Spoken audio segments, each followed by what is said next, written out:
Oh, there we go. What's going on, everyone? Welcome back to another edition of Lost in the Dark podcast. Aaron and Burton here, and this is the 420 special 2020. Blah. Here we go. Here we go, motherfucker. Happy 420. Full disclosure, it isn't 420 right now. We'll get to that later. But so happy 420. What it's crazy. Actually, this year was, man, I tell you what, of all the fucking 420s I've ever celebrated, most of them have been rainy and snowy and shitty outside. There's only been a few that have been nice. And this year was one of them, but it was so weird because we weren't really able to see anybody or hang out or, anything like we normally would. So it was very bizarre. Do you have any 420, any kind of 420 traditions yourself? Not really, to be honest. Fair enough. It's kind of just whatever ends up going on that day, really. Just kind of another day. And kind of like what you were saying this year, it's you can't really do anything. So just kind of hanging out. Well, at the very least, there are in my I guess you could say in my stoner youth, there were a number of songs that became synonymous. For me, it was every single time that I smoked, there were certain songs that I listened to pretty much. I had a playlist pretty much. This is back when I would burn those songs onto a CD and put them into a CD player in my car and drive around. And so at the very least, I got into that on 420. I was able to listen to my songs, my playlist, and man, I tell you what, what's crazy is that there's not a lot of metal. As much as I like listening to metal, especially when I smoke, there's not a lot of metal smoking songs. You know what I mean? Mm. They don't really exist, at least outside of Cannabis Corpse. You got your Cannabis Corpse. You got your, Sweet Leaf by Black Sabbath. You got, I think one of the only ones that comes to my mind is the Great Burning Nullifier. It's on Ritual. I was gonna say there's definitely some Dahlia. Yeah. They're a party band. So, but it's not something that's crossed heavily into the metal genre, and I don't really get. I mean, I think Devil Driver, or at least Dez or somebody was on the cover of High Times once. I know, or at least in it or something. I don't know, but yeah, it's not really something that's crossed over that heavily, despite the fact that everybody associates us with sex, drugs, rock and roll. You know what I mean? The stereotypical, Yeah. But yeah, I don't know. It's just something that occurred to me. I'm like, there's that. You could totally do a metal smoking song. You know what I mean? It's doable. Mm. It would just have to be it. Yeah, I don't know. I feel like it's more subtle when it is in there than just kind of being a blatant I agree. This is the drug song. This is the Except for these guys. Yeah, that's pretty obvious. But yeah, no, I agree. But I don't know. I'm gonna have to think more on this one, honestly, because I think it could be done in a unique way. Yeah. But I don't know. Maybe I'm crazy. I'm thinking because you'd want the things the metalhead wants. You want it to be fast and hard and heavy and all that stuff. But you also kind of want it to be groovy and head bobby and fucking something to sing along to. Mm-hmm. There's no Ailstorm for this, the opposite of it, really. It'd almost be like a parody of that. Oh shit. You could almost pull that off. Oh shit, Aaron. Just weed pirates, I guess. No, it wouldn't be. It wouldn't be pirates. It would be fucking. What did I say? What did I call it? Bong Wraith? Bud Wraith or something? Yeah, something like that. Be that. I don't know. We've got Bong Waft. I think that was one of the first ones. I don't know. As far as like names and stuff, that's one of the only ones I can think of. But in any case, I don't know. Yeah. Cheers, by the way. Oh shit! Cheers. Oh shit! You're freezing on my screen a little bit. You still there? Yeah. Okay. Am I? Yeah, I was not worried about that. Oh, there you are. You're back now. All right. Cheers, motherfucker. What are you doing? Oh, is this some Obi-Wan? Mm-hmm. Oh shit! Some Michigan brew. That Michigan summertime brew. Oh yeah. It's either this or Two Hearted, honestly. Same. If I'm gonna drink beer, those are pretty much the only two I'm interested in. I don't drink a lot of beer. I'm not a big beer guy. Yeah, just a second. Yeah, for sure. Oh, looks like we're muted. Oh, hello. Hi. It's Mom. Oh, hi. Welcome Shot. to the podcast. I'm sorry. Yeah. You were doing You're that. fine. You're fine. You're fine. That's funny. She's like crashed on him. Sorry. No, all you're good. fine. Good seeing you. That was awesome. We're keeping that in. Yeah. Mom shout out. It's almost Mother's Day. Yeah. Mother's Day, I think, is next weekend.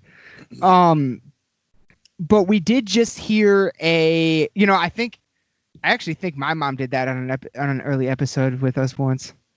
Or somebody, maybe we were in the basement and like somebody called down and I had to be like, Mommy love! Yeah. Me Yeah, love, I Mom! think One of those. Yeah. One of those. We just listened. You just heard a song top to bottom for the first time. A New Colossal Hate. The new track by Lamb of God, which comes to us. It was released yesterday, Thursday the 23rd. And it comes to us as, it's a situation. Because we're happy we get a new single. Yeah. But it was released now because the album has officially been delayed. It was supposed to be released on May 8th. The new Lamb of God self-titled album was supposed to come out May 8th. It has now been pushed back to June 19th, I believe. So a little bit more than a month. And so that's disappointing. We found that out on the morning of 420, actually. And that's a little disappointing. But as a result, we do get a new single. And what did you, having just heard it for the first time, top to bottom at least, what'd you think?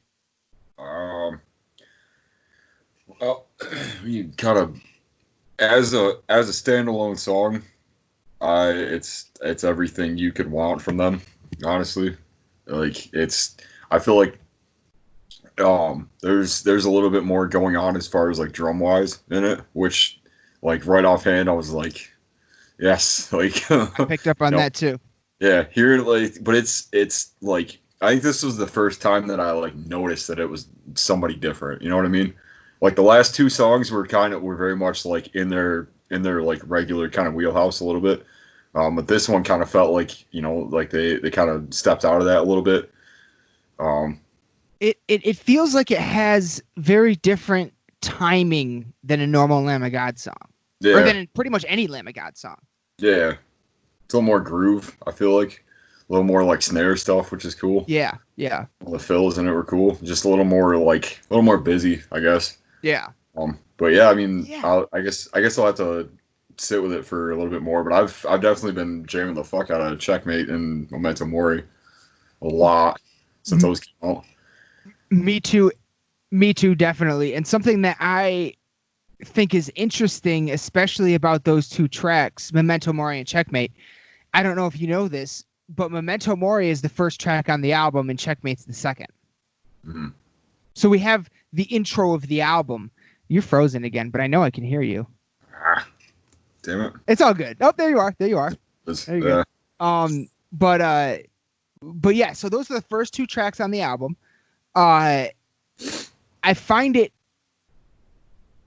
interesting because when you look at the last three Lamb of God albums, we go from Wrath, Resolution, Veer Strung. All three of those, the first two tracks work together. as the first track is like almost a lead-in intro track to the second track, which is almost really the first track in some ways, for especially on like Wrath and stuff. But I think that it's interesting that that's not. I don't really feel that way about this one.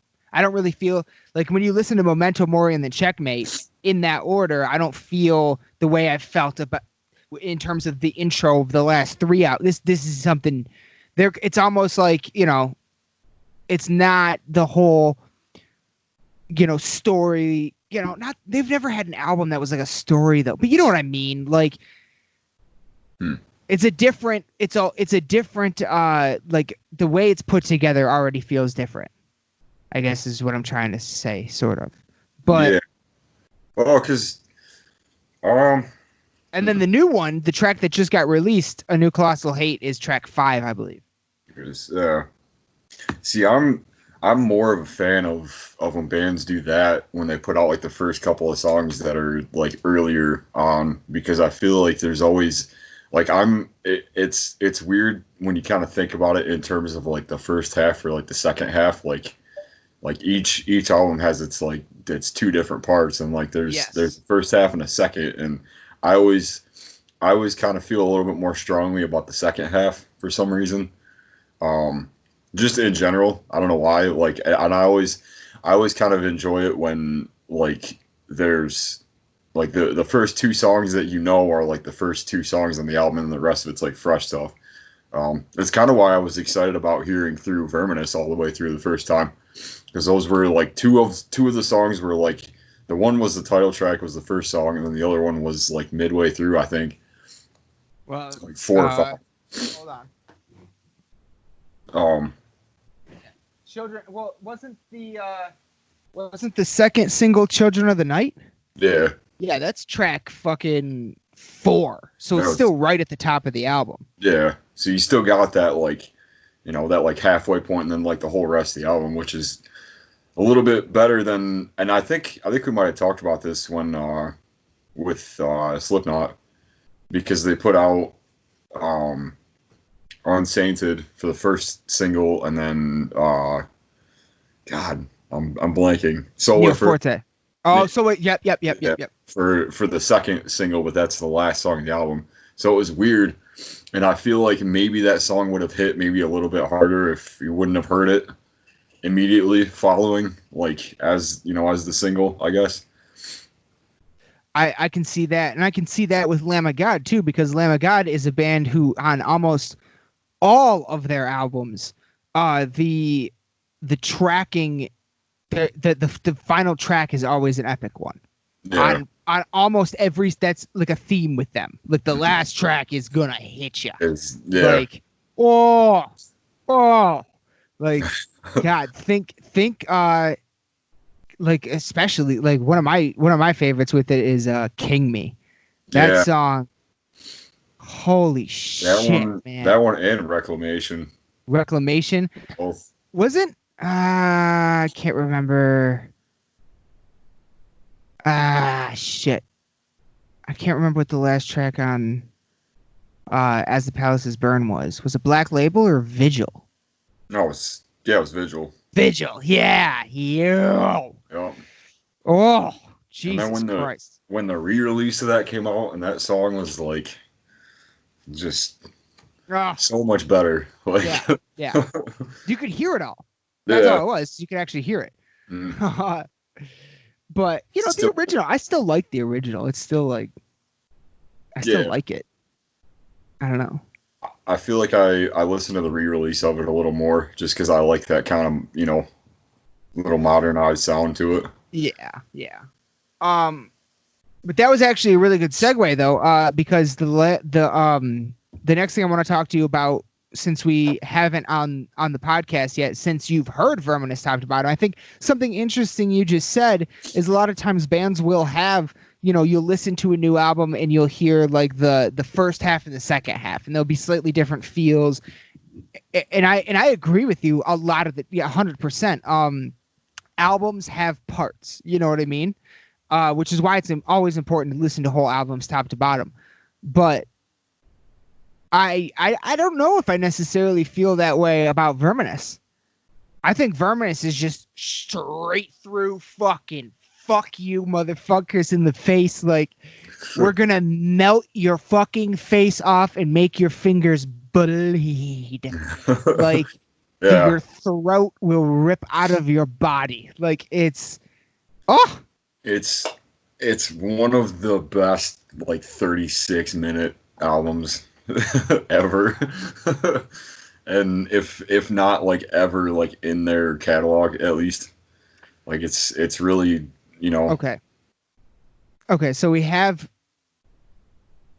talked about this album since you've heard it top to bottom a little bit already, but now you've had a few more days. Where at this point does it rank in their 9 albums? First of all, let me start that off by saying, before this album, what was your favorite Dahlia album?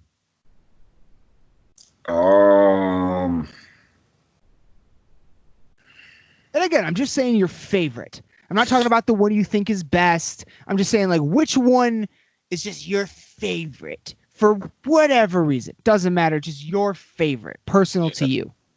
Well, that it probably has to be Nocturnal for me, just because it's the only. Well, I mean, it was the one that got me into them, but it was also the one that like kind of changed how I felt and like heard, you know, heavier music, and it was like one of the first like death metal albums I ever got. So it kind of sticks with me, and it's still something that I listen to on a regular basis, that I still kind of call back to, like in reference to stuff, and kind of like, you know, if I'm ever trying to like write something that's kind of like that, that's kind of like I kind of start there. It's been between that one and Ritual for a long time, because they're two pretty different albums, but they're also like I don't know, like. I guess I like Nocturnal because of all of like the black metal elements and stuff, and like the, you know, the like darker, like, you know, sounds and stuff with it, and some of the songs are a little bit more like along the, you know, like that like black and death metal kind of sound.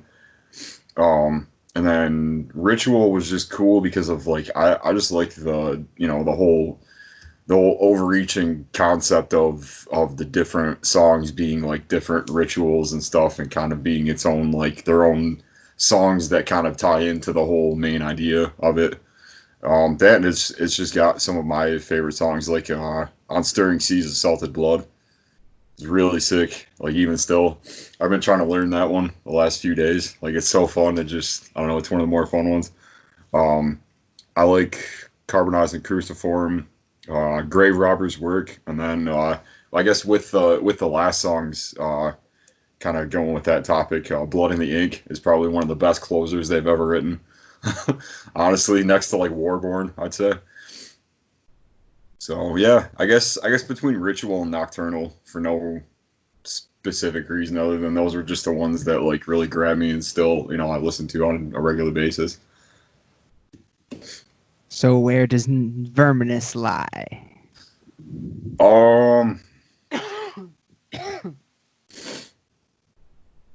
See, that's tough because, like, it almost like where does it sit for you? And then I'll kind of, because I don't think we've ever talked about like orders and like, you know. Yeah. Okay, well, for me, and now look, once again, I want to clarify. These are just my personal favorite. These aren't the ones I necessarily think are the best or anything like that. These are just the ones that click with me. Obviously, I'm just like you. Nocturnal was one of my first ever death metal records. Honestly, it may be in like the first. It might be like in the first 50 to 100 physical copies I ever bought. Like, just because it was everywhere. You know, when that came out and when I was just getting into metal, that thing was everywhere. Like, and especially in Michigan, they're playing every fucking show I go to. So it's I saw them constantly, and that album was everywhere, and so yeah, that one will always be a special one, and on my top 3 for them. And then honestly, Ritual for me would probably come in 4th. Before this album, Ritual for me would come in 4th. I do love that fucking album. But dude, I tell you what, for me on my timeline, like it's like I loved Nocturnal, and then I kind of, after that I still listened to a couple albums after that when they came out, but I kind of fell off. And I fell off not just of them, of everything. It was just that point in time in my life or whatever. But then when I started getting back into everything, Nightbringers is what is one of the main albums that revitalized me so much back into all this right before we started this podcast 2 years ago, 3 years ago, whatever. So Nightbringers definitely would probably have taken the 2nd spot for me. It's just such a fucking outstanding album, and was, it just, like, the first time I heard it, it just blew me away. Just the first, like, off the one listen, I was like, wow. Like, I couldn't believe it. Like, it was fucking, holy shit, what have I been missing all this time? And so that's one of the things. But then when I went back through the catalog and some albums that I hadn't heard yet, Abysmal really got to me. It was so fast, so heavy, so brutal. There was one track on there that I cannot remember the name of, but it was like the serial killer track on that album. And I can't fucking remember the name of it right now. But I remember, I think I texted you right after, because I was sitting down listening to it, reading the lyrics. And when I read the lyrics to that track, that I can't, you know what? Here, I'll try to find it. Is it Refaced? Maybe. Hold on, let me see. I don't know if I'll be able to remember it, but if I look at the tracks on the album, maybe it'll pop out. Yeah. But I remember reading the lyrics to it, and I think texting you or Preston or somebody afterwards. You know what? The title doesn't stick out, but the placement on the album does. I feel like it was just a few tracks into the album. But anyway, I remember reading it and just, it like made my gut turn. Yeah. Like I was like, I felt like I was a kid buying the Wretched Spawn in a CD store just to see how the fucking the clerk would react. You know what I mean? I felt like I was doing something I wasn't supposed to be doing by reading those lyrics. And I love that. That's like one of my favorite things. That was one of my favorite effects that death metal can still have. And I didn't even know it could still have that effect on me until I read that, until I listened to that track. So that one, Abysmal, was always very special for me. But honestly, Verminous is either going to now be number 2 or number 3 for me. Honestly. It's unbelievable. Yeah. It's unfucking believable. And musically, it's some of the best death metal guitar work I have heard.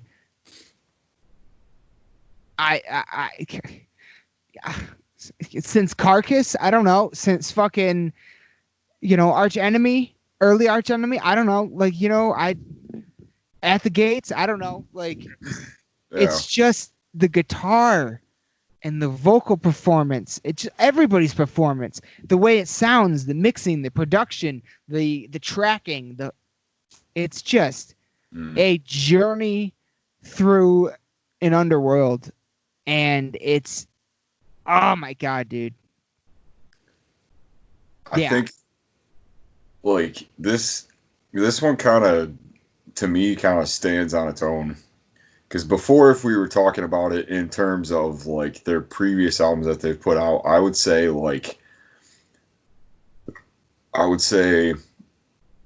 probably Nocturnal, Ritual, as of now, Unhallowed, which I know is probably Confrontational. Unhallowed. I'll say Everblack, Miasma, Deflorate, and Abysmal. Oh. But there's because like I know I didn't even put Nightbringers in there. Fuck. Well, and in the case like We are the kings of the night realm. yeah, like those two even kind of stand on their own even, and I feel like that those two are kind of like the start of this next kind of era for them. But Totally see that argument. Yeah.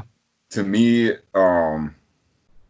Abysmal was a weird one because I really liked it, and when it came out, there was a lot of songs on it that I was like, this is a lot darker than where they normally go. Like it seemed like it was a lot more personal. It was a lot more like just I don't know. There was just something to it that just it had this kind of like just heaviness to it that none of the other ones did.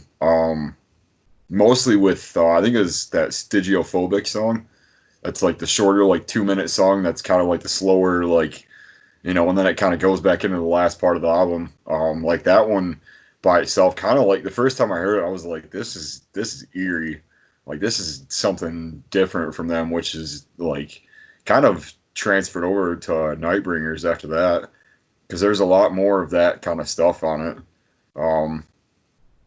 So yeah, but I mean, like it's just hard to kind of speaking in terms of verminous, it's just hard to really place it in like a top category or whatever, because it almost kind of like it's similar to Nightbringers in the sense that it's very open-minded, and it goes in a lot of different spots that you wouldn't normally think it would, but it also like kind of sticks with their same formula.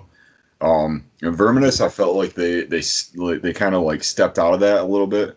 Like it seems like it's a lot more of a live feeling album than any of their other ones. There was a couple of moments on it. The Werewolf's Feast is one that like just towards the end of it, there's just that section that just like it fades out at the end of it, but it's just like this big like kind of like jam moment, and you can just tell, like you just feel it in the song, like it's just this big live. Like they're just going at it really, and it was cool. And we don't, I mean, you don't really get that too much as far as like death metal goes. Like it's very like thought out and methodical and stuff. But this one really felt like it was a little more like live, kind of like free flowing than some of the stuff they've done before. So. Yeah, no, that's actually a really good point that I hadn't thought of. Yeah, I do. Man. And like so not to interrupt you. No, go. You could even call back from that song on Abysmal we were talking about to Sunless Empire, because it's a little more. It's got that like. I feel like if they wouldn't have done that song, then they wouldn't have kind of like opened themselves up to being able to put more stuff like like they have in the newer stuff. You know what I mean? It's kind of it's helped them evolve a little bit more than just. Kind of writing with the same formula and stuff, which is, it's not a bad thing, but it just kind of pushes things along a little differently. Yeah. No, I mean, I just fucking this album.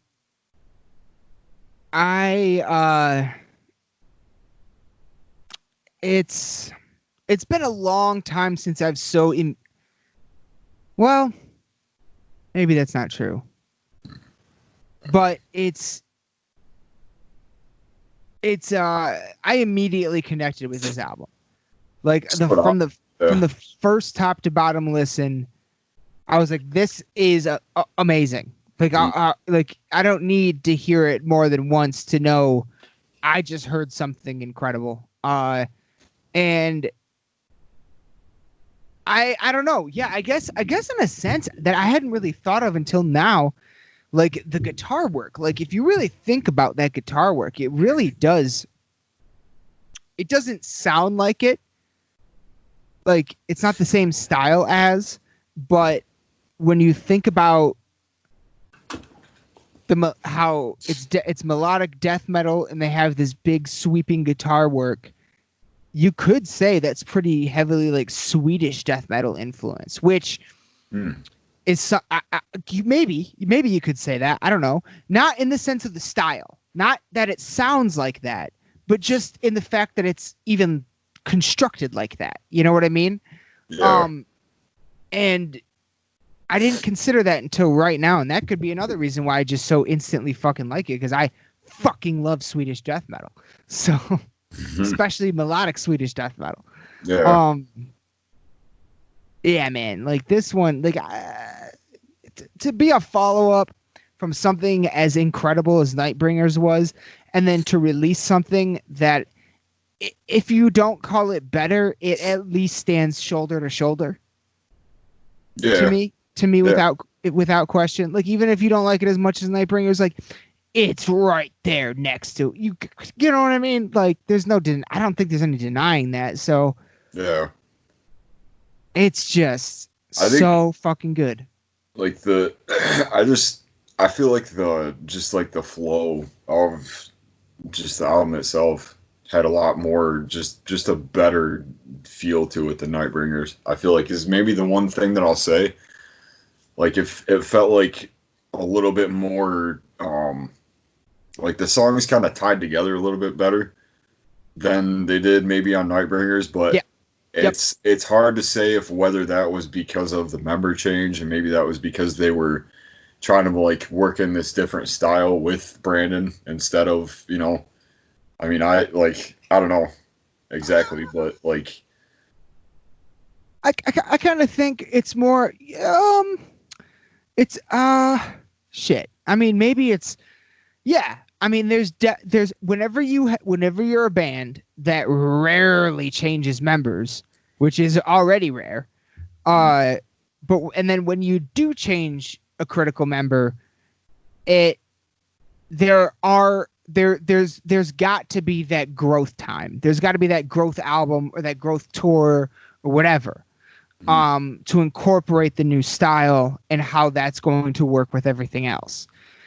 And and you could say that about Nightbringers, and you could definitely say it's more of a collection of tracks as opposed to one flowing concept, which is not to call Verminous a concept album, but it does have a flowing concept throughout, and you could call that concept just Black Dahlia Murder. This is an album that for me took me on a journey through the Verminous underworld, and there was a central journey, but then also on that journey we took some stops off. We learned about some vampires, we learned about a wereworm, but there were still those tracks that kept us going on that main journey through everything. Yeah. Nightbringers didn't really have that. Agreed.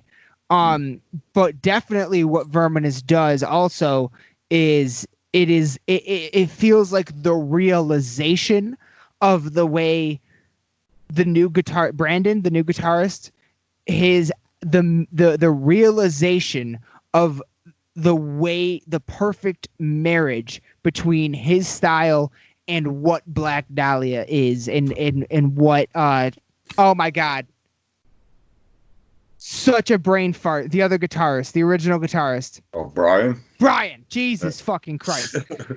Brian, the marriage between their styles and the rest of the band, and the way Trevor delivers his vocals, it all was realized on this one. Yeah. And therefore they were able to create this feeling of this flowing journey through the world of the Verminous. And Trevor even said it's a metaphor for us metalheads. Yeah, I saw that. I was going to bring that up. Yeah, so that's pretty awesome. Yeah, I definitely feel like this was, like Brandon and Alan were all over it as far as like musically, especially on I mean, just like little thing, like even like the opening track, like the first thing that happens is like this drum groove that's like, shit, like yeah, like it's just cool to kind of hear that like opening and stuff, but also like, I guess kind of to go up with that, like this is probably my favorite like set of songs that Trevor's ever done as far as like vocally. I don't feel like we talked about that. No, we haven't yet. Just because, man, like there's so many like throughout it, like it just, it's like his style, but there's also little elements of like, that like kind of like classic death metal, like old school death metal kind of style, like Obituary, kind of like Godlessly. He's got these like highs or like these these like mid-range screams that just kind of sound like they're just kind of like agonizing to me, and it just sounds like pretty old school. And then it was even I think How Very Dead.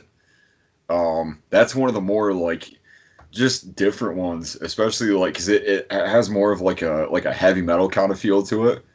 But he just like the vocals that he puts over top of it, and just like how it all fits with just the feel of the song. It just like I don't know, like it's cool to after 9 albums of doing vocals, like you can still find ways to throw your voice and to make it to sound different, and to add in your own influences on top of the style that you crafted over years of doing this. Is like I don't know, it's cool to see, and it definitely adds an interesting element to it.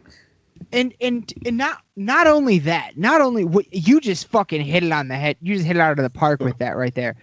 But in addition to that, to be able to do exactly what you just described, but to do it in a way where you have cultivated a sound, and you're able to do that almost in some ways an ode to your influences, but done in a way to where it's done on your own canvas. You know what I mean? It's your canvas you're painting on, but it's an ode to those that came before you, and it's done so masterfully. Like, his in his range, the range that he goes through on this. Mm-hmm. It blows my mind to think there are people that think it all just sounds the same. Like, yeah. And I gotta say too, like, you wanna talk about somebody that sounds like two people? Yeah. Like, yeah. Or three sometimes. Yeah. Now and, it's and in one breath, like. Yeah. Definitely. It's insane. And another thing, like I got like. Yeah, man. Like I think Brian might be the one of, if not the best rhythm guitar player in death metal right now. Like he's up there, at least. Like he's in the conversation.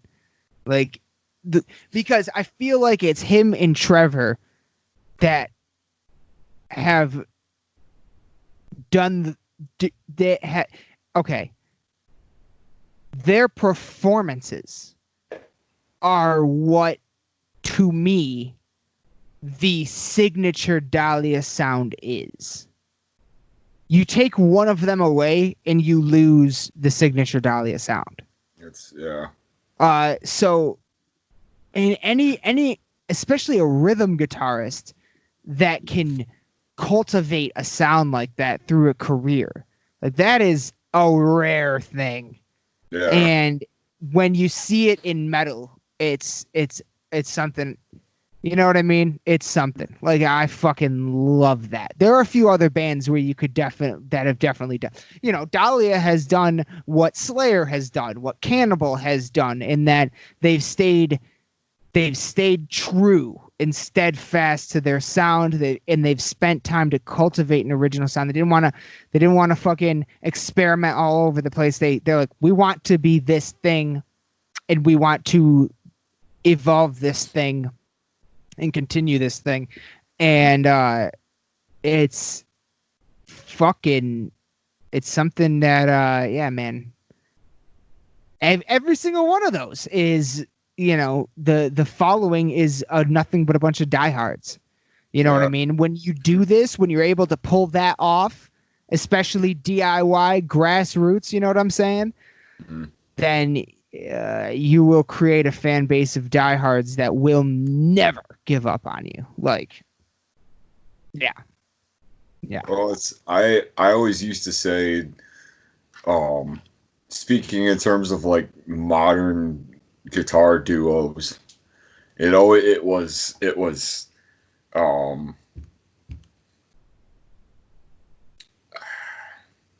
Mark and Willie. Yep. From Lamb of God. Yep. It was Mick and Jim from Slipknot, and I think those were the two big ones. But now, and it used to be for a while, and I guess kind of keeping with it, it started to kind of turn from Brian and God, what was the other dude's name? Ryan Knight, the guy that was on Deflorate through Abysmal. Right. Because to me, like some of those albums are like just they're like have some of the best songs that the band's ever written on them, just stylistically. Yeah. Absolutely. But like now, in kind of what we were talking about as far as like their, Nightbringers and Verminous are almost like their own thing, and I feel like we're kind of seeing this more with them. Is like we're gonna definitely see a bit more, recognition stylistically. I feel like in the distant future or near future rather, just of these kind of higher tier guitar players and stuff, the ones that are really kind of like at the forefront of everything. And I feel like we'll be talking about, definitely Ryan yeah. I feel like we'll be talking about this band when we talk about guitar players, because they have such a signature sound to it and it's so recognizable. I agree completely with that. Yeah. Yeah, man. Short of Paul and from Cannibal Corpse, like you were talking about. I'm so trash with names right now, but wait, yeah, I'm talking about. Isn't Paul the drummer? He might. Yeah. You're thinking. Yeah. But then, no, I know who you're talking about. But and there are others. You know what I mean? There's definitely. I mean, yeah, there's definitely a lot of others, but I know what you're saying. But you know what I'm saying? Like, it's not even that often when you're talking about metal when you start talking about those duos. Like, a lot of times people just know the individual, the lead. But it's when the rhythm is just as important as the lead for the sound of the band. That's when we're getting into that's when it's the fucking good shit. Yeah. It kind of goes from, it's kind of in a conversation of, songwriters and what it takes to put all this together instead of just, a couple of different members. And, there's a big difference between like the main songwriter and the guitar player, I guess that makes sense. But you got to look it up. You got to find out who the main songwriter in the band is, because sometimes it is the main guitar player. A lot of times it is actually. But absolutely. And you know what though? You know what? We're gonna do something. We're gonna. I got 2 ideas. Are you okay? Let me ask you something. Would you still be down to do either the next episode of this podcast or the episode after as a track by track of Verminous? Would you want to do that with me? Yeah, we can do that. Where we just sit down, listen to it, record us, listen to it, and talking about it, and just going deep. Yeah. Down? Okay. And one of the things I wanted to add was given the recent surplus of government cheese so to speak. I went and ordered some stuff, and I got a physical copy of Verminous. One of the shirts that they were offering, which I really liked. They had a lot of different merch designs, so it was kind of tough. And then I got a shirt from Aborted, and I got a physical copy of Death Atlas coming to me, which I'm really excited about. I finally was able to order that too. So yes, when that comes in, and when I actually have it in front of me, bring back the plague. Yeah. I think I'm honestly a little bit more excited about that one, just to have be able to like sit with it, because I haven't had that chance with it. Like, because I've definitely listened to it and I've heard it all the way through, but I haven't, It's such an amazing album. Like, could be at the very least, I don't know. Off the top of my head, I don't know. But it is in the conversation of best metal album of the decade from 2009 to 2019. It's in that conversation. Yeah. That's what I'll say. Yeah. So, or 2010 to 2020. It's in that conversation. It is a masterpiece. But fuck yes, that's awesome. So whenever okay, fair enough. That gives you a little bit more time to sit with Verminous, and then once it actually comes in and you have the physical copy, then we'll do. Okay, so maybe that'll be a few episodes away, but yeah, fuck yeah, I like that. Yeah, okay. Yeah, okay. Sorry. Thinking out loud here, people. Yeah. Thinking out loud. Oh yeah, though. Yeah, I'm done with that. Just because I don't know, like it's I mean, as much as I do, like just to have because I've looked up the lyrics and stuff, and I don't know all that, but like just to have it, you know what I mean? Like Verminous? Yeah, or just you need to sit down. You need to sit down with this artwork. The artwork is unbelievable, and the artwork was done by two different people. I want to give them a shout out for anyone who didn't see the reflections yet. Where is it? Cover artwork done by Juanjo Castellano, and additional artwork done by Shoggoth Kinetics. Both of them are on Instagram. And then whenever you sit down, see, this is the thing, is there's just something about reading the words on a page as opposed to on a screen. Mm-hmm. You know what I mean? Like when you have it in front of you and you see it's green, you know what I mean? And it's just fucking... Yeah. Oh, and here's the other thing that I love about Dahlia is, you see that? Okay. Those are the lyrics. So it's not done in like verse, chorus, you know what I mean? Like it's just flat. And so it's almost like the flow of the song itself emerges while you're reading the lyrics. Like as you read the lyrics, the sound of the song begins to change as you're reading along with it. And that's like one of my favorite things about this band. For me, that's what happens for me. And it's and there's something to just having it in your hand. You know what I mean? Like, yeah.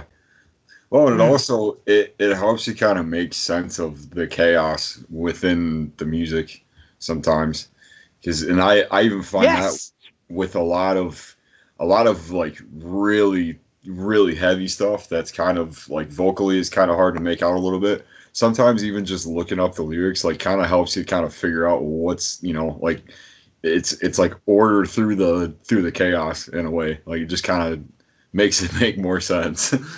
Yeah, that's it. Exactly what I mean by exposes the flow of the song. Like as you're reading along with it, you're like, oh, there's the hook. Oh, there's the fucking. Oh, I get the structure of the. You literally hear it different. I don't know how else to explain it. Like it blows my mind. Like it's almost trippy. Yeah.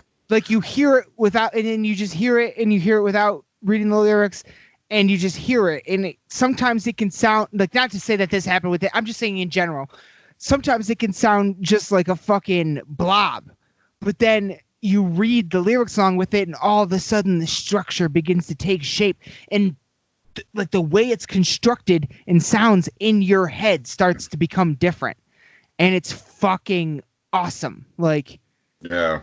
yeah, Well, it's the difference between putting something on just to have something going in the background, and then like it's active and passive listening.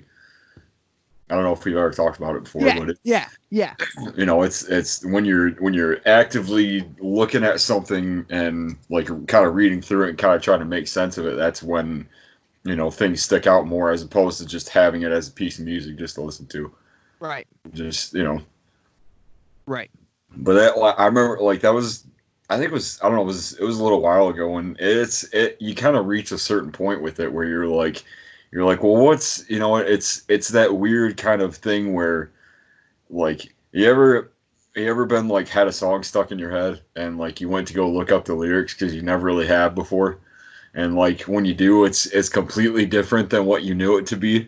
Yes. Like, you yes. know, it like changes your world. Yes. In a sense. 100%. Yeah, that's almost what it's like, in a sense. Like, you know, it's a difference between like hearing music and trying to like recognize it as music, and then like, you know, trying to figure out like what it's about and try to like put it all together and stuff. Like, it's this weird kind of like, you know. Yeah. Absolutely. Absolutely. It's really cool. Yeah, it's one of the few things that I've ever been able to point to and be like, that's like, yeah, it changes everything as far as like how you make sense of the song and stuff. It's really weird.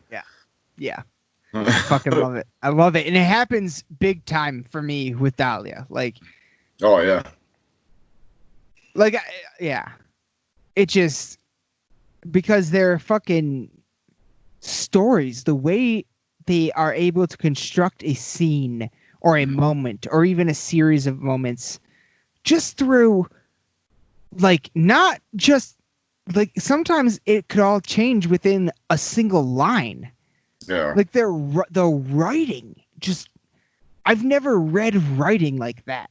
Mm. And it blows my mind every time. Like, I wish I even had, like, I don't even understand how they write like that. Like, it blows my mind so much.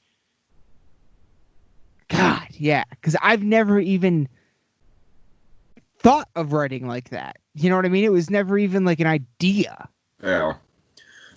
That was a big thing that I kind of picked up on. And they were one of the first bands that, you know, like I said, not only got me into death metal, but also got me into kind of just thinking about like song structuring differently.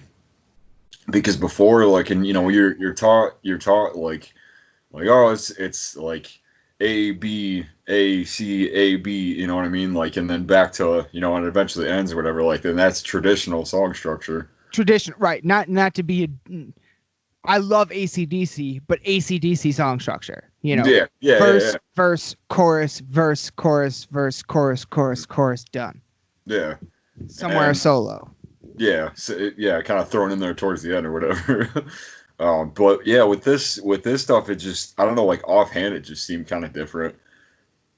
Like, because I remember hearing "Horrible Night to Have a Curse" for the first time, seeing that video and being like, what is happening? Like, it makes sense. It didn't like, make sense. Yeah, like it had its like, you know, defined chorus and defined like, you know, parts and stuff, but it was all written in a way that was like, you know, it's telling this crazy like story of like werewolves, and I mean, it's about Castlevania, so you know, it was just kind of that. But even so, like, just hearing that kind of style and recognizing that, like, you know, it doesn't have to be so basic and so simple all the time. Like, you can, you know, and that was kind of something that changed when I, you know, more so with like bog race stuff, kind of like starting to write stuff like that. Was like, I was so used to writing like the kind of traditional style, and, you know, when I kind of learned sort of what we were doing, it was a whole different, like, well, wait, like, you know, I don't think we have an actual chorus in this song,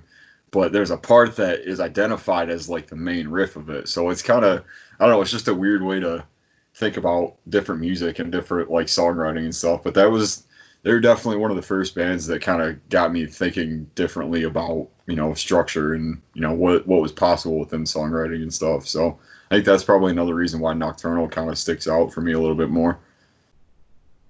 Hell yeah. That's fuck yeah.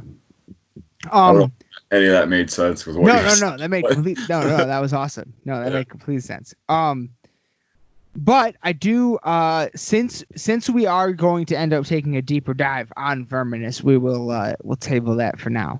Sure. I'm pretty excited about that because I am I want too. to just get into that. Yeah, me too. Especially with you. I do want to talk to you real quick. I finally got around the other night to watching the unmasked new BBC Slipknot documentary. Oh shit, that's right. Yeah, you texted me about that. I never finished watching it. What? Because there was a thing that I sent you that was like the first time I saw it when it was like just like the premiere of it or whatever, and then you sent me the other thing, but I thought that it was the same thing that I saw. But instead, it was like the full documentary, and I was like, the whole thing's on YouTube. Like, yeah, I gotta rewatch that. But yeah, I did watch the first half of it for the record. So you watched like 30 minutes? Yeah, whatever Okay. the first. Yeah. Okay. Yeah. Oh my god, dude! Like it's so fucking good. Mm-hmm. It's so good, and the fact because the BBC the live BBC in studio performance was only like. Wait, how many albums do they have? 6. Yeah, it was like a track off each album or something. Yeah, but I think that I don't even know if they. Yeah, I don't know if they showed 6 or not. Maybe they only showed 4. I can't remember. But like they would pepper in those live performances throughout the documentary. And it was like it's like you sit there, watch them talk for a minute, and then the fucking song would come on. The first one, you're like, all right. Holy shit. Yeah. And then they sit and talk for a minute. And by the second one, you're like, yeah, getting up on the fucking table. Like, oh my God. Yeah. It was it's a really good documentary. Every single time I put on one of their live, just anything live from them, it just gets me going. Like, I think they just released the Pro Shot 2019 download. Yeah. Was it? Okay. Yeah. Yeah, I haven't watched that yet, but I'm gonna.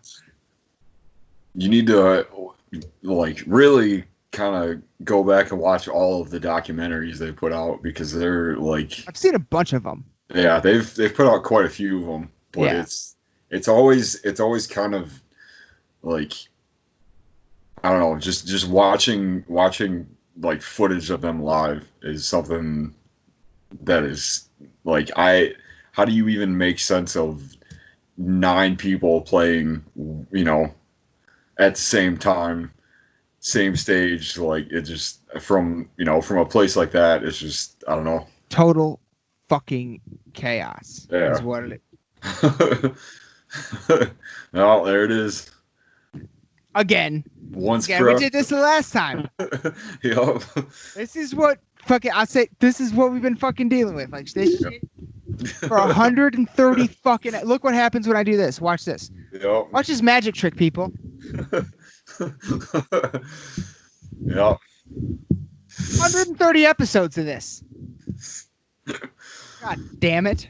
Oh. Anyway.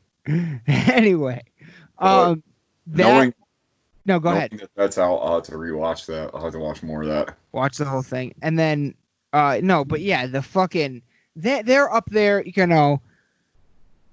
with, Iron Maiden. You know what I mean? You watch a live Iron Maiden performance, you're like, how the fuck? Yeah. What? And then even the new Parkway Viva La Underdogs thing. Dude, that was I'm stuck on that live album. Me too. It's so good. Me too. Did you? Okay, when you saw, I know you watched part of the premiere of that documentary with me. Did it cut out for you, or did you see the whole thing? It kind of cut out towards the end of it. I missed like the last half hour. So I only saw like the first half of it until it stopped because I came in like a half hour late and then the live broadcast stopped. Yeah. But today it got released on streaming. Oh, hell yeah. We can rent it on Amazon for like $3. Damn. So just watch that later. So here's what I'm thinking. In a couple episodes from now, when you receive a physical copy of Verminous is when we do the track by track. Mm-hmm. But maybe the next episode after this, we both rent that on Amazon and watch that, and we'll talk about that. And then also available for rent on Amazon as of today, Murder in the Front Row. Dude, I saw that. Dude, which just received today. This is a documentary about the Bay Area thrash metal scene with featuring appearances by Alex Skolnick, Charlie Benanante, Chuck Billy, Dave Lombardo, Dave Mustaine, Dave Ellison, Gary Holt, James Hetfield, Kerry King, Kirk Hammett, everyone. Lars Ulrich, fucking everyone, yo. Like, fucking everyone in the thrash metal scene, every big thrash metaler. And this thing is amazing. Like this, it comes with like 2 posters, double-sided, so technically 4. A badass sticker. It's like fucking pulls out like that. Like, I saw your unboxing of it. That was cool. Have you watched it yet? No. No? Okay. No, I just got it earlier, and I'm gonna watch it. I mean, I was kind of thinking like, I don't know. We'll work something out. We'll talk off air, but we'll work something out where we like watch it close to the same time, also with the Parkway thing, and then not long after that we can record so it's fresh. You know what I mean? Yeah. I want to do it like that. That'd be cool. Because I'm so fucking excited. So, yeah, we'll talk. We'll talk. But yeah, I wanted to fucking bring that up real quick. But honestly, yeah, I got one more thing on the list here. Honestly, oh shit, hold on 1 second. 1 second. Oh.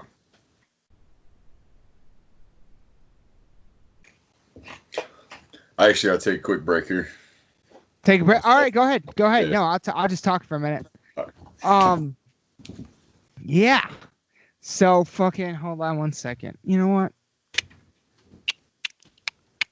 What's going on, everyone? How you doing? Hope everyone's staying safe. And hope everyone's doing well during these crazy fucking times that we're all living in right now.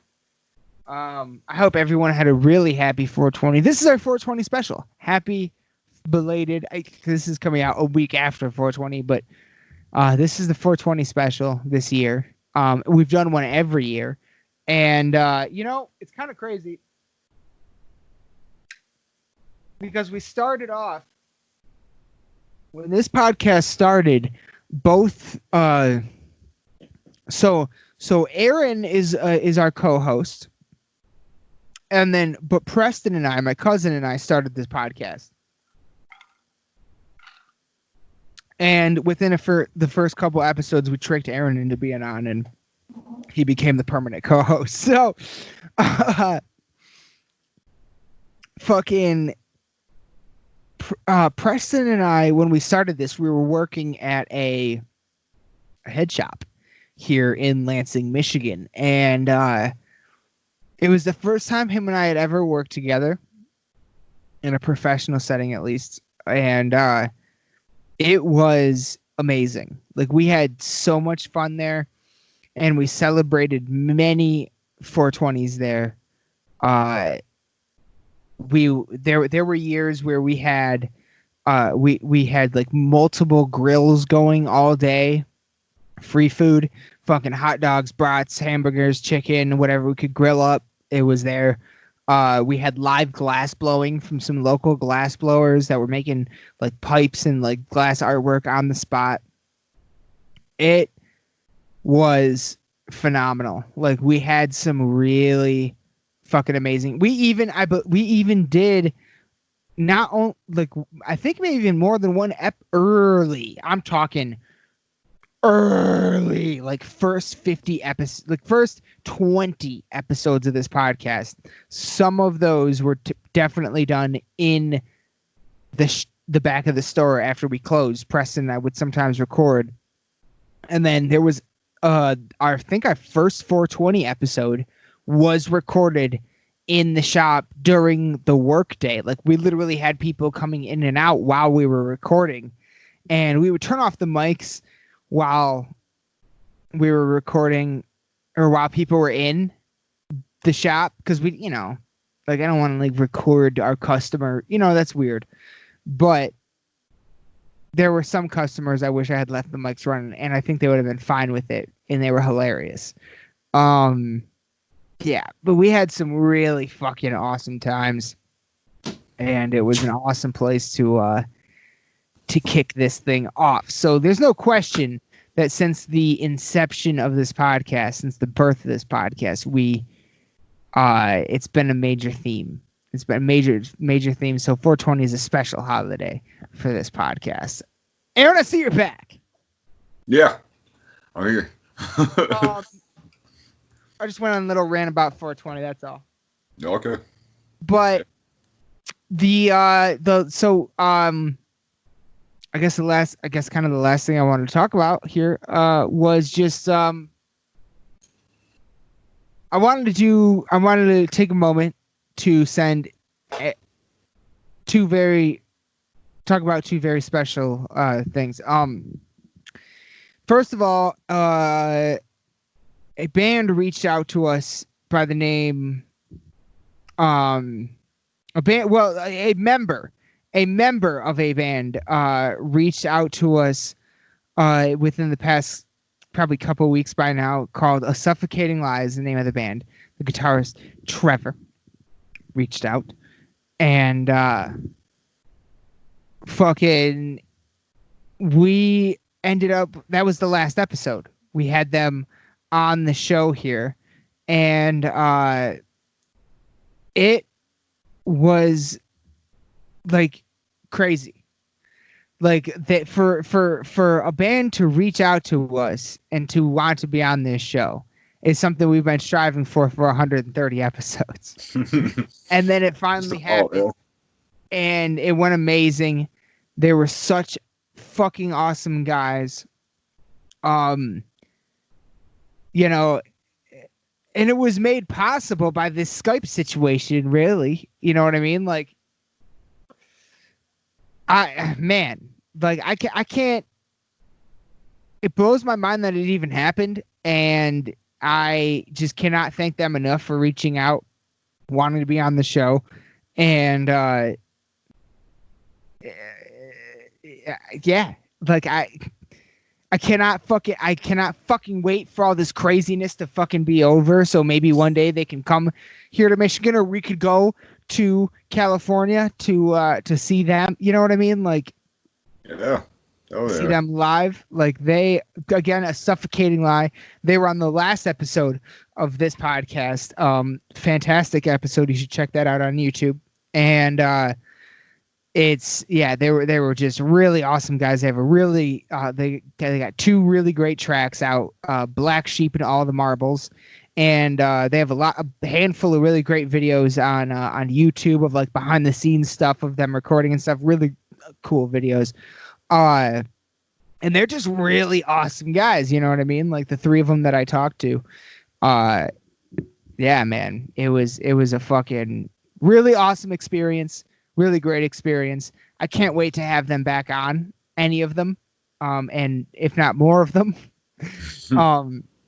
Yeah, I just want to take a moment to give them a special shout out and say thank you. And that was a really great experience. And man, like it just I don't know. It meant the world to me. I'm sure it did to you as well. Yeah, definitely. I mean, just the fact that, I mean, you kind of said it already, but the fact that, you know, we've been doing this for 37, you said? No, this one will be 131. Okay. So I'm ahead of myself. But anyway, yeah, you know, just, I mean, we've we've kind of put it out there, like, you know, to anybody in the past that, you know, anybody that's listened, if, you know, if they want to come on and, you know, either promote themselves or promote like the band, or just to kind of just even like just to hang out and like, you know, talk to us for a minute, like, you know, just anything is cool. And the fact that, like, you know, they reached out and just actually were interested in being on this and just wanted to be a part of it was just, you know, it's really cool. So, so yeah, and the, you know, I mean, what's the video I just put out is for Black Sheep, isn't it? Black Sheep, yeah. Definitely like check that one out. I was really into it. I like the big chorus feel. Like, I'm such a sucker for like big choruses and like heavier kind of breakdown stuff towards the end of it, and this one has just about all that. So yeah, I don't know, just an extended thank you. Hoping to be on the next one. Yeah. you got, dude, I was like, man, yeah. Like, I mean, and it's like, look, this is we've obviously, you know, we've had, you're the co-host, you're in a band. We've had members of your band on. Yeah. And we need to have more on, and we need to have them back on, and we always will. But, and also another local band that are like, we're both friends with, Recorruptor. Members of them have been on amazing episodes. Some of the best we've ever done, frankly. And so, but this was the first time a band we'd never even heard of before, like, reached out and was a fan of the show and wanted to be on, and fucking holy shit. Yeah. We didn't know anybody watched this besides us. So yeah. It was an amazing experience, and I cannot wait to have them back on, have anybody back on, and especially through this, us figuring out this format, you know, fuck pressure created a little bit of a diamond right here, I guess. I mean, you know, blessing in disguise in some way, at least in this sense. So, you know, we can't be in person, which sucks, but this is not a terrible alternative, especially, you know, it sucks for us, but for everybody watching, it's way better because they get to see us instead of just listen. So there is that. It's weird because we'll have to find a way to do it so that when we actually are, like, there's this element to it. Yeah, we're gonna. No, actually, I don't know how good a quality it'll be, but I definitely have a way to do it now for sure. So with that, yeah, the next time we're in person, it'll be on video as well. Yeah, definitely. So yeah, just from the bottom of my heart, deepest shout out and thank you to Suffocating Lie for reaching out, and you have earned some diehards right here in us. I'll tell you that right now. And we can't wait to have you back on. So be sure, everyone watching, to follow them on everything: Spotify, Bandcamp, iTunes, Apple Music, fucking Instagram, Facebook, YouTube, fucking everything. All right, seek them out, look them up, purchase their singles on Bandcamp or iTunes. And they had the song, this is on the last episode, but the song Black Sheep was supposed to be the first single off an upcoming EP, but then because they're in California, so their quarantine is actually a lot more heavy duty than ours is here in Michigan, and they have decided to take that time to just say, well, instead of releasing an EP right now, we'll take a little bit more time and release a full-length album. So they actually have a full-length coming out sometime, hopefully, in the relative near future, maybe before the end of the year. That's legit. That makes sense. Right? Yeah. Instead of just kind of putting something out that's like, you know, a couple of songs, you know, kind of work a little bit more, and given the circumstances, I'm sure a lot of bands are kind of do that, but that's, you know, it's just cool to hear that they're kind of getting in front of it a little bit. So And they're really fucking cool guys. So definitely check that episode out and check them out on everything. And then the final big major special shout out I wanted to send out to is A Fitting Revenge, another band that reached out to us, a New York based band that sent us a single called hold on, I have it here. They have a single called The Inquisition. And then shit, I should have had this pulled up. Hold on a second. A Fitting Revenge is coming out. It has a new single out called The Inquisition off of an upcoming album, which is to be. Hold on. God damn it. What is happening here? Oh no! It's all falling apart. I guess I'll just add to it because I was on Spotify looking for them. They looks like they don't have too much, but they do have a album from 2017 that's on here. Yeah. But so they got their Bandcamp page. There we go. Off our new album called Omnipresence, which comes out September 4th. There we go. They are so they have, I believe they have 2 EPs and a full length out. Something like that. Yeah, I think that's what their Bandcamp said. Yeah. So again, Bandcamp, Spotify, iTunes, Apple Music, Amazon, maybe, and then also Facebook and Instagram and everything else, YouTube for them as well. Again, A Fitting Revenge. Look them up. They have an excellent YouTube channel actually, where the lead singer does some fantastic videos where it's like metalhead reacts to rap or something like that, I think, or something. I don't know what it was. I watched them and they were pretty good. Fucking so huge shout. They actually sent us that single for us to listen to and talk about on the show. I have listened to it. It's fucking awesome. Mm-hmm. Did you listen to it? Yeah. Dude. Like, holy shit. But anyway, I'm going to fucking actually make a special, shorter episode of Dark Reflections just about them in that track. Because just, they sent it to us. They wanted us to talk about it. I wanted to give them a spotlight. So, that's coming soon. And I just wanted to, again, thank them absolutely so much for sending that to us. And I wanted to let them know they are welcome if they watch this on the show. They are welcome on the show anytime that they want, especially through this Skype thing that we got going on. And to talk about the single, to talk about the upcoming album, to just shoot the shit, whatever. Open door policy, like Aaron said.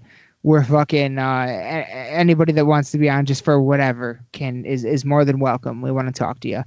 I'll say, like, as far as their sound goes, like, it's cool to hear, that, because to me, like, I hear bands like that and it kind of reminds me of, like, the early new wave of, American heavy metal, in a sense. Like, it has that kind of sound to it. Yes. Which I guess is like, kind of like, God forbid, like, Chimera kind of sound, which is cool. Yeah. Yes. Actually, so yeah. I can hear that. If you're kind of into that sort of thing, they're a band to check out for sure. That was kind of one of the things that stuck out to me. I was like, man, like this, sounds like something that, like a band that could be on tour with one of those bands. Yeah. Yeah. So, yeah, I was surprised. Both of them, man. Like, both of the bands that reached out to us are fucking excellent. Like, what the fuck? Like, I'm immediately a fan of yours and going to buy all of the shit that you have available right now. Like, what the fuck? Yeah. Like, this is insane. So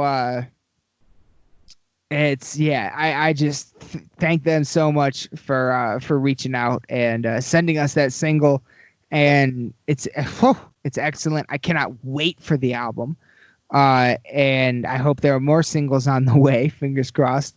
Yeah. But just a huge thank you to them. Again, A Fitting Revenge. Check them out on everything, please.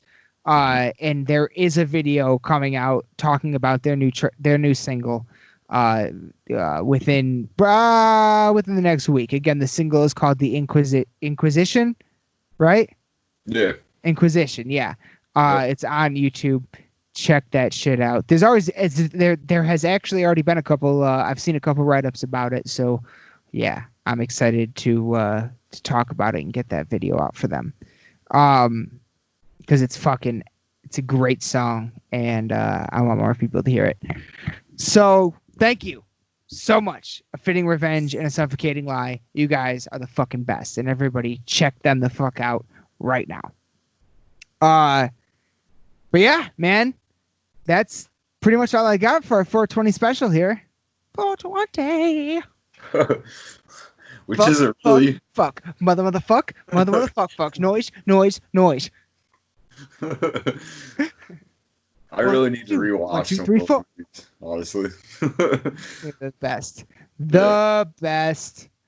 Holy shit. Jay and Silent Bob in his house. I like God, I love that. As somebody that really only saw like the first 2 movies and Clerks, like I loved the I don't know. I thought the reboot was amazing. Oh, amazing. Way more than I thought I would. Wait a minute. To it. Which ones have you seen? Which ones have you seen? I've seen the original. I've seen the Clerks. I don't know if I've seen the second Clerks. I've seen Strikes Back and some of his other movies, but they're not really. I guess I don't really know where they fit within the world of. Okay, have you seen the black and white Clerks? Yeah. Have you seen Mallrats? I don't think so. Have you seen Dogma? Yeah. Okay. Have you seen Chasing? Have you seen Chasing Amy? No, I haven't. What about Clerks 2? That's not Strikes Back, is it? No. No. I always thought it was. You've seen Strikes Back. Yeah. But you haven't seen Clerks 2. I don't think so. Okay. I don't. Oh. Okay. What about have you seen shit? I know I'm missing one. Missing a big one. And you've seen Reboot. Yeah. Fuck. Maybe I haven't seen Clerks 2. If you haven't, you need to. That's Yeah. that one and Mallrats. Yeah. That one and those are the 2 big ones you need to see. But in fairness, also Red State, Tusk, and Yoga Hosers, I like all of them as well. Yeah. They're all on Netflix. Yeah. I've seen Red State and Tusk. Fuck yeah. Oh, yeah. Fuck yeah. Have you seen Yoga Hosers? No, I haven't. It's good. It's good. I like the fact that was his daughter's first role. Yeah. I think that was cool. One of them, yeah. And also, actually, another good one to watch is fucking Jay's movie, Method to the Madness. Okay. It's on Amazon Prime. And he wrote it, starred in it, and directed it. And it was actually the last movie that Stan Lee ever made a cameo in. And it's basically... That was recent. Yeah, very. And it's basically like... It's about Jay, like literally in real life. Not the character, but the guy. Yeah. Jason Mewes. Yeah. And yeah, it's just like a crazy thing. It's just like a dramatization of a crazy thing in his life. So it was really good. It was, yeah. I highly recommend checking that one out for sure. So yeah, but the main ones you need to see then are Mallrats and Clerks 2. I don't know how I've never seen Clerks 2. It's so fucking good, dude. Looks like I'll be watching them later. Yeah. Yeah, definitely. Well, I know we've talked about so many times, and I'm sure I've seen it because I've definitely we've for sure talked about it. I know that. Yeah. I guess I just don't remember too much about it. Well, Now you got something to watch. Hey, there you go. Now there's a lot to watch between those two in the Parkway and the Murder in the Front Row. Yeah. Hey, well, we got 2 more weeks now. We got plenty. So now it's 3 weeks from now, minimum. So here we go. Buckle up. Buckle up, buckaroo. Ha ha. So yeah, man. I guess that's about it for this one. Do you got anything to plug for the band? Other than just our normal stuff, you know. By normal stuff, you mean the recent release of the monstrous EP titled Titan. Oh yeah. Oh, I already got it queued up. Yep, we released that bitch in what is now close to 2 months ago, but yeah, last in March, put that bitch out. Super sick.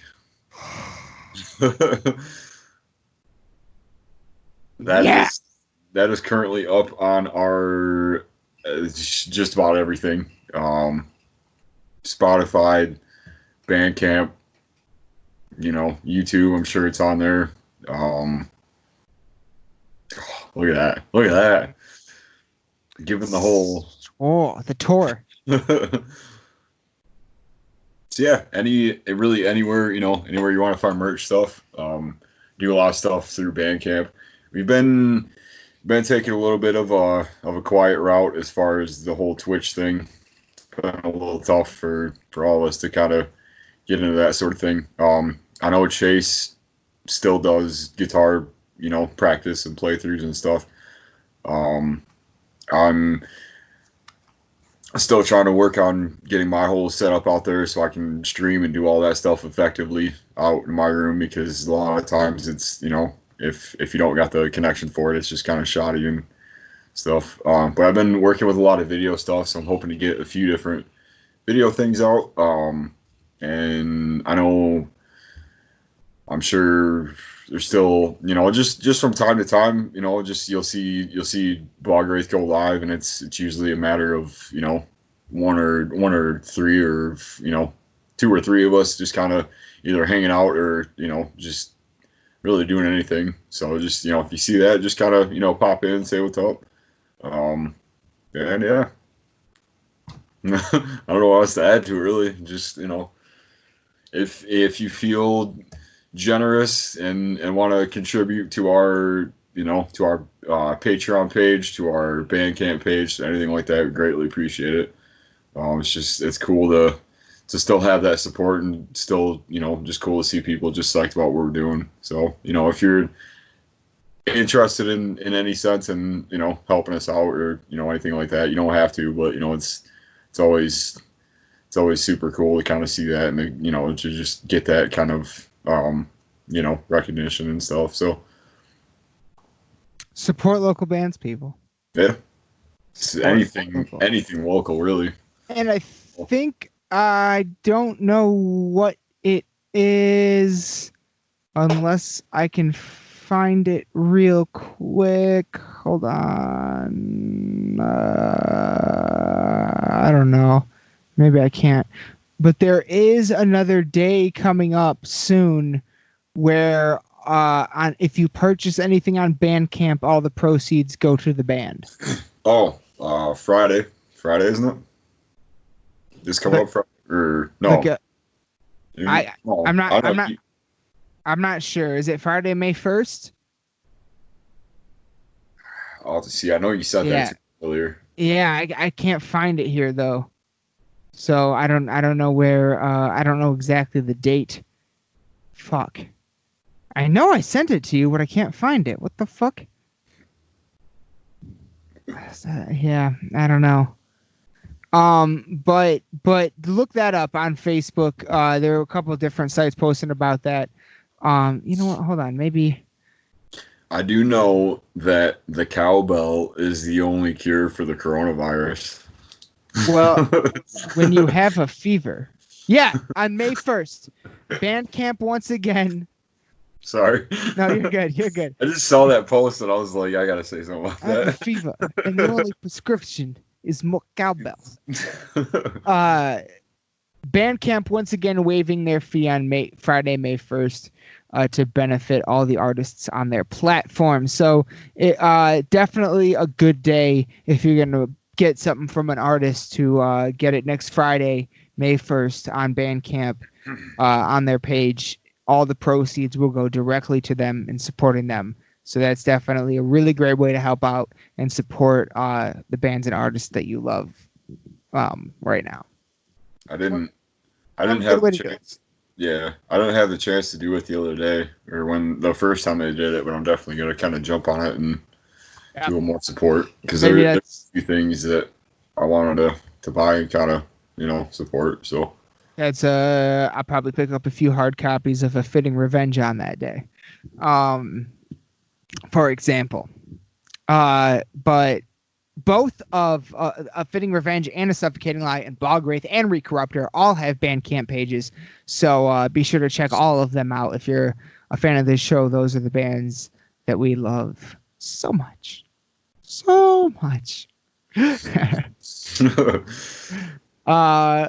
yeah, man, shit. That's about it, I guess, for the 420 special. That's all I got. For now. It's about... Yeah, I don't got anything else to add. Yeah. All right. So. Yeah. Well, I guess the next episode will be about these documentaries that we're about to watch.